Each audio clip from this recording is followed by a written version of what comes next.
दोस्तों, टिकट को लेकर झगड़ा सिर्फ एनडीए में ही नहीं बल्कि बीजेपी में भयंकर तरीके से सामने आ रहा है। मंच तक बात पहुंच गई है। मनोज तिवारी जो कि बीजेपी के नेता हैं, मुजफ्फरपुर पहुंचे थे। बिहार चुनाव में अपनी रैली करने के लिए, प्रचार करने के लिए पहुंचे थे, लेकिन वहां पर चीजें ऐसी हो जाती हैं कि समर्थक टूट पड़ते हैं और नारे लगाने लगते हैं। खुलेआम जिनको टिकट दिया गया है रमा निषाद को, उनके खिलाफ नारेबाजी होने लगती है। और ये जितने भी समर्थक हैं, ये राम सूरत राय के समर्थक हैं जिनका औराई से टिकट काट दिया गया है।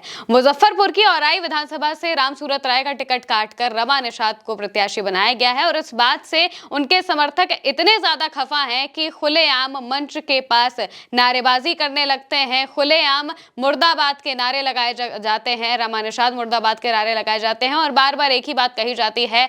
बैनर पोस्टर हाथ में लिए राम सूरत राय के लिए न्याय मांगा जाता है। जितने भी समर्थक हैं, बार बार एक ही बात कह रहे हैं कि राम सूरत राय को टिकट देना चाहिए, उन्हें न्याय दो। ये बातें कहते हुए जो समर्थक है वो काफी हंगामा मचा देते हैं। यहां तक कि मनोज तिवारी भी उन्हें संभालने की कोशिश करते हैं, शांत करने की कोशिश करते हैं, लेकिन फिर भी समर्थक नहीं मानते हैं। पुलिस की मौजूदगी में भी अफरा तफरी फैल जाती है। यानी कि अगर माहौल देखें तो पूरी तरह से गर्म हो चुका है मुजफ्फरपुर की औराई सीट का। यहीं पर जो मनोज तिवारी है वो पहुंचते हैं, प्रचार करने के लिए पहुंचते हैं। शुरुआत होती है उनके प्रचार की, लेकिन ऐसा कुछ हो जाता है कि जो रमा निषाद हैं उनके खिलाफ जो समर्थक हैं वो भड़क जाते हैं। और राम सूरत राय के वो समर्थक हैं, इससे पहले भी जब उनका टिकट फाइनल किया गया था, उस वक्त भी जो राम सूरत राय के समर्थक है वो पटना के बीजेपी कार्यालय में पहुंच जाते हैं। भयंकर तरीके से वहां पर भी प्रदर्शन करते हैं, धरना देते हैं और लगातार नारेबाजियां करते हैं। ऐसा ही कुछ बिल्कुल यहां पर भी देखने को मिला कि मनोज तिवारी के सामने ही हंगामा हो जाता है और यहां तक कि वो खुद भी इस हंगामे को संभाल नहीं पाते हैं। अब समर्थक क्या कह रहे हैं ये जानना भी बहुत जरूरी है। और दूसरी तरफ अगर रमा निषाद की बात करें तो वो अजय निषाद की पत्नी है। अजय निषाद वो नेता हैं जो 2024 के लोकसभा चुनाव में जिन्हें बीजेपी ने टिकट नहीं दिया था, तो वो कांग्रेस में चले गए थे। कांग्रेस में जाने के बाद उन्होंने लोकसभा का चुनाव उनसे कांग्रेस की टिकट पर लड़ा था, लेकिन वो हार गए थे और इसके बाद वो वापस बीजेपी में आ जाते हैं। अब वो इस तरह से अगर कोई भी नेता करता है तो उसकी पत्नी को टिकट दे देना, वो भी ऐसे प्रत्याशी का टिकट काट कर दे देना जो कि अच्छे खासे मतों से जीता है। राम सूरत राय कोई ऐसे वैसे मतों से नहीं जीते हैं, बल्कि 48,000 से ज्यादा वोट उन्होंने पाए थे। 48,000 से ज्यादा वोटों से वो जीते थे और लगातार वो क्षेत्र में अपने लोगों के लिए काम भी करते रहते हैं। उनका काफी नाम भी है और इसी वजह से सोशल मीडिया पर भी एक ट्रेंड चल चुका है राम सूरत राय को न्याय दिलाने के लिए। और समर्थक उनके बार बार जहां पर भी रमा निषाद और अजय निषाद दिख जाते हैं, नारेबाजी करने लगते हैं, हंगामा करने लगते हैं। चाहे मंच पर बीजेपी का कोई भी नेता हो, उन्हें कोई फर्क नहीं पड़ता। वो सिर्फ और सिर्फ अपने नेता के लिए वहां पर पहुंच रहे हैं, जो कि राम सूरत राय हैं।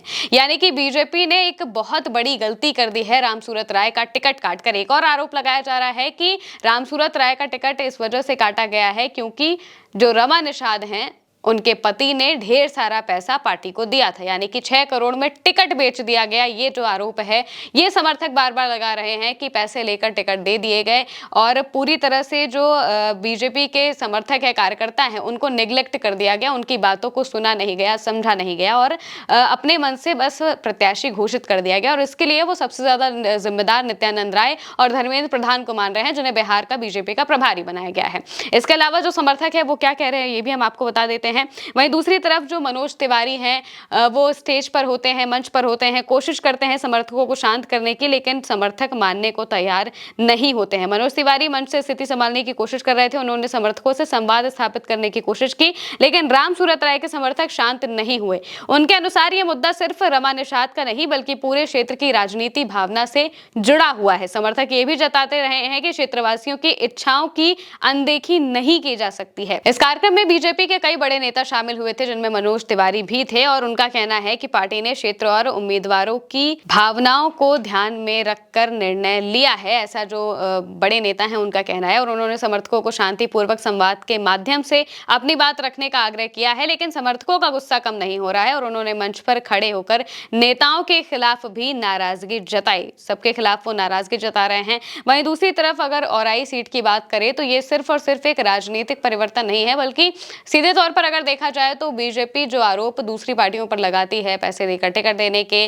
परिवारवाद का और न जाने क्या-क्या आरोप वो विपक्षी पार्टियों पर लगाती है, वही सब चीजें बीजेपी खुद भी बिहार चुनाव में अपनी पार्टियों में कर रही है और इसके खिलाफ जो उन्हीं के कार्यकर्ता अब खड़े हो चुके हैं, क्योंकि लगातार जो बीजेपी कहती थी कि वो कार्यकर्ताओं की पार्टी है, वो सेलिब्रिटीज के भरोसे चलने लगी है, सेलिब्रिटीज को टिकट दिया जा रहा है, यहाँ तक कि जो विधायक इतने वक्त से वहां पर है, काम कर रहा है, 2 बार वो विधायक रह चुके हैं, 3 बार उन्होंने चुनाव लड़ा है उसी क्षेत्र से, इसके बाद उनका टिकट कट जाता है, जबकि वो मौजूदा विधायक है। इससे समर्थक इतने ज्यादा नाराज हो गए हैं कि हंगामा संभलते नहीं संभल रहा है, बड़े बड़े नेता आ रहे हैं और हंगामा फिर भी हो रहा है। अब देखना होगा कि बीजेपी इन सब चीजों को कैसे संभालती है। फिलहाल के लिए मेरे साथ इस खबर में इतना ही। आप देखते रहिए उल्टा चश्मा यूसी।